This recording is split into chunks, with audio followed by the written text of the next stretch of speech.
Vamos, friends, this is Bridget, and welcome back to another episode of South Stand Signings, the series. Of course, we go through everything happening in and around the world of Leeds United. And we have a little talk about it, and it was an absolute disaster yesterday, an absolute calamity of a performance, and Leeds certainly have a lot that need to be sorted out. And as a result of Leeds' lack of creativity, lack of cutting edge, lack of clinicality, there is so much that Victor Orta is planning to do in these coming few days and hours. But before we do get into any of that, we are trying to hit 4K before the end of the month. So if you can help support me and support you, and subscribe and tickle the notification bell down below so you don't miss out on any future content. But let's not waste any more time. Let's get straight into the meat of the action. And the first story coming out of the club is that Leeds United target Bamba Dieng of Marseille is potentially on the way out of Marseille, out of the French club, out of France, full stop. Apparently, the player has come out saying that he wants to stay in France. However, the club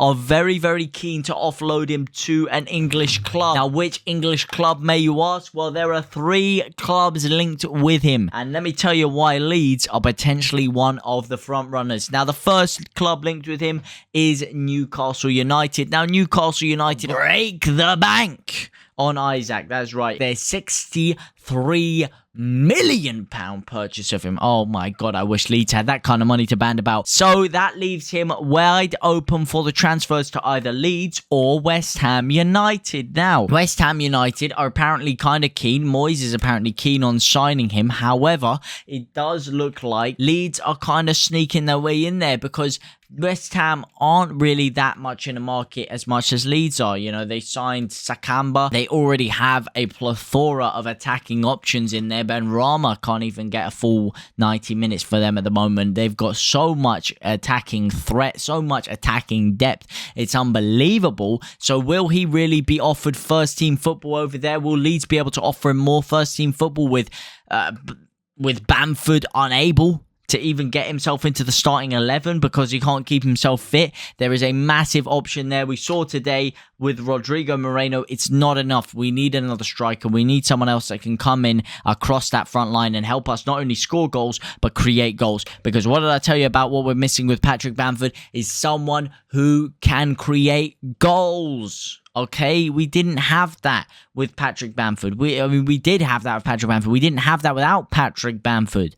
Okay, it wasn't his ability to score that we missed so much, whereas his ability to hold up the play, to bring other players in and create space for not only himself but other people. And we have not been able to do that since we've lost him. Today, we were unable to create a lot of chances, which is why I disagreed with a lot of people when they were like, oh yeah, we just need someone who can put the ball in the back of the net. No, we don't. We need someone who can create space to allow people to put the ball in the back of the net, because we're not creating enough chances, and we haven't been this entire season, in my opinion. But he could be an option nonetheless. And speaking of a player who can play anywhere across the front line and create and score those chances, Leeds United are now the hot favourites to sign Wilfired Gnonto from FC Zurich. Bournemouth are apparently interested in him. However, after that 9-0 spanking that they just took from Liverpool, they look certain to be heading back down to the Championship. And I don't think that they are going to be the most appeasing of options for Willy Gnonto. No, I do not think that they will be at all. However, Leeds are looking very likely to sign the man. Marsh came out on the official YouTube channel of Leeds the other day saying, we know him, we think very highly of him, he's a young, talented player. We're very active in pursuing things, and we have some strategies. We still have time.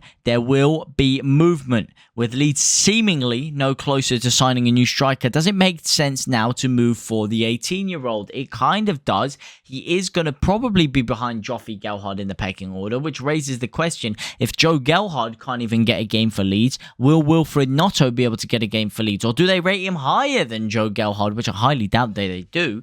So how is he going to actually impact the starting squad? I don't know. However, we aren't alone in signing him. So there are, or rather trying to sign him. So there are clearly suitors out there who see him as a very hot prospect. Club Brugge also being one of those who are apparently trying to sabotage or kibosh Leeds' attempts in the last minute, who now hold talks with the player in recent hours. However, in another report coming out just after, Leeds have responded to this by apparently preparing their second bid for Willy Gnonto. Victor Orta has seen this interest from Bournemouth. He's seen this interest from Club Brugge, and he's not having any of it. He is apparently willing to splash the cash and get a lot closer to their reported €8 million asking price. Obviously, we previously paid €5 million or £4.2 million for the man. However, Leeds are now readying a bid of probably around €6 to €7 million, reportedly trying to get close to it.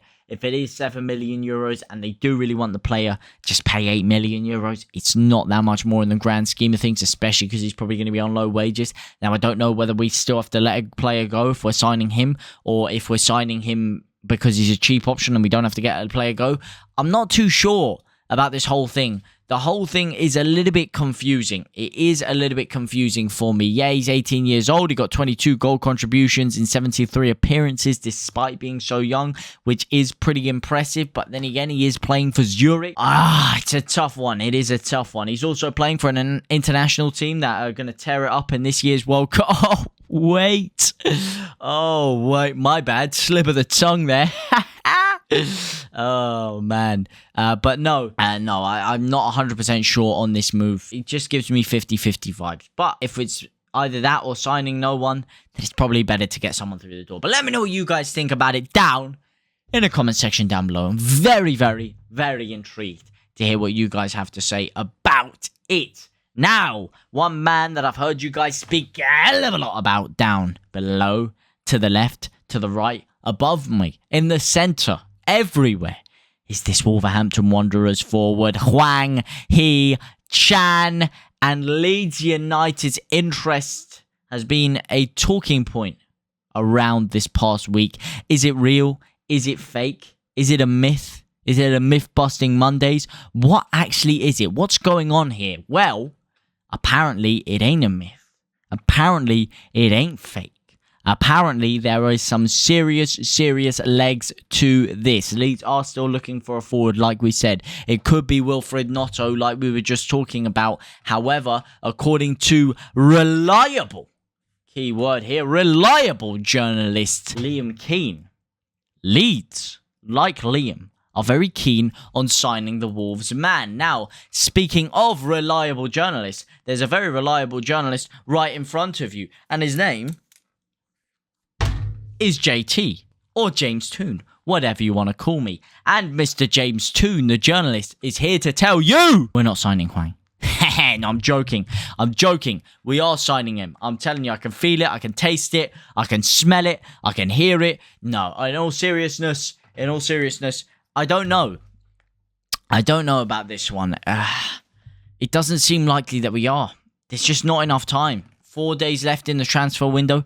Not enough time for me to sign Hwang from Wolves, unless if they are to sign someone else. Especially with this game on Tuesday, that's really going to make things tough for us to sign him. The whole thing is really too close. It's too tight for comfort, or rather, too tight, too close for comfort. It's an interesting one. Reports have claimed that the player is keen on the move, and a fresh update suggests that the Whites' interest is very much serious. According to the Express and Star's Wolves correspondent, Leeds have indeed expressed a firm interest, and Hwang really wants the move. However, Bruno Lage is very keen to keep the South Korean. However, a reunion with Jesse Marsch could fruition, or come into fruition. Now, do you guys think that they'll lose him? Do you think they will? Look, the club are keen on it in Leeds. The manager in Jesse Marsch is keen on it. The player is keen on it in Hwang. The fans seem to be pretty keen on it. However, Bruno Lage is not keen on it. Wolves don't seem too keen on it. They only recently signed him. I think maybe there's a chance. Where there's a will, there's a way. We're going to have to see what hits the news tomorrow morning, or tomorrow evening, shall I say, and tomorrow morning and the day after that. We're going to have to see what water hits the coal, what steam is presenting itself. However, for right now, I'm giving it a 50-50. It could go either way. Speaking of someone that could go either way, Jack Harrison has been slammed by the media, with Michael Dawson labelling him as non-existent against Brighton. Wow, that is harsh. And then finally, Manchester United cool interest in Leeds United ace Illan Meslier as they line up Newcastle keeper Martin Dubravka as their next option in net. But let me know what you guys think about all of that down in the comment section down below. But for now, guys, I will see you very, very soon. Au revoir, my brothers and my sisters.